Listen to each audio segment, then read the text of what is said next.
Hi everybody, welcome back to Art in my garage art studio. We're going to be working today on our abstract guitar. As you can see back there, I did a little sketch and I did a finished piece. And what we're going to do is we're going to do one together today. So what we're going to do is I am going to show you how I started getting drawing on this. So here's my light sketch. What I did was I took pieces of the guitar and I just kind of showed it overlapping from different angles going right off the page. So you can start in pencil. I'm just going to start a little bit darker so that you can see.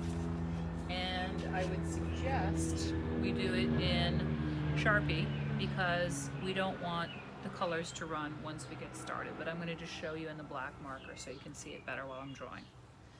So I'm going to think about the shape I want, and I know it's kind of an angle like this to get started.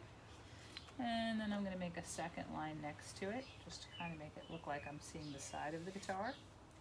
And right now on this one I feel like the circle for the guitar might be here, right off the page. So it's kind of like an up-close image. And you can turn your paper to do the overlapping. I might now do another shape. It's going to be a little more out, pop out a little bit more on the bottom line, go out a little wider so that I would see part of the guitar, and I'm going to draw a semicircle here. It's going to look like the inside of the guitar. And you can draw strings, you can draw the head of the guitar. This one's going to look like it's behind both of them. Okay.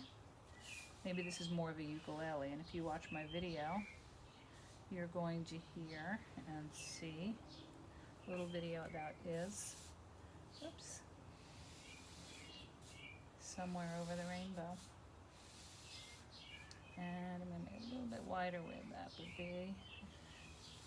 I'm not a musical expert, so I don't know how many more strings. But that's a start for me. I feel like I may want some more things back here, but I could fill that with designs or anything else. You can see how I did a little bit differently here. So you can experiment. Sorry about that, I know that's a little hard to see. You can experiment with your shapes. I might have just sort of it look like, I don't know if that looks like the head of a guitar, but I'm going with it anyway. Actually, I feel like I want to go more like this. Maybe I'll make those little knobs on the side. And any music experts out there want to tell me how many strings? I'm gonna make it look a little better than that. Just gonna finish them off with a dot. Not really sure, to be honest with you. And so I kind of filled that space back there a little bit. It's more not about being accurate about the guitar so much as we're learning to overlap and create more of an abstract picture. And you'll notice that in the video we were talking about what's the difference between abstract and non-objective. And abstract is when there's actually a recognizable image in there, and non-objective is when there's nothing you really recognize other than the elements of art, line, shape, and color. So what I'd like us to do now is take our markers, and I gotta tell you, I got a brand new set at Amazing Savings. They had a lot of stuff I liked there, guys. I'm not recommending everybody go out and shop, but finally, one of my favorite places for art supplies is open.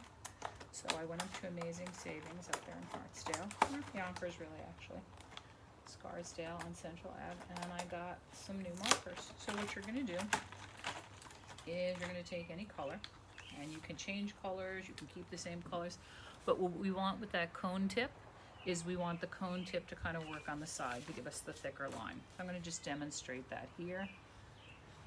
Ooh, I love a new marker. Okay, like that. And I could do it all at once. I showed in my pictures how I did it all at once, different colors. But here I just want to show you how we can get started. Another favorite of mine is the brush pen, which means it has water inside there. I don't know if you can see that, the water in the tube. A favorite of the artist Jen Aranye. Some of you older students might know the artist, but she loves to use this in her kind of tiny drawings with watercolor. So you could use this. When you use it, it actually has water that comes right out, so you don't have to dip your brush in water. Makes it nice and portable for you and a little cleaner. So you could just use a regular brush with water to do this as well, and you can also choose to use your paint set if you have it available. Again, anything you have, you could use colored pencils, any of the above. So I'm going to take, let me make sure you can see it. Oops, it already started for me. The water, and I'm going to let it come out through the brush. And again, you could also use a Q-tip if you didn't have a water. I like to spread it a little bit further down so it kind of fades out evenly for that effect. Squeeze, go around, get it in there. Okay. And that's the start of how we're going to add color to our piece. Now I could go back and do many things. I could outline this a different color, this a different color. I could blend another color. I think it would look really cool if I did like a blue here and then blended them till they met in the middle. So keep an eye out for my finished piece, and hopefully tomorrow you will join us for our live session.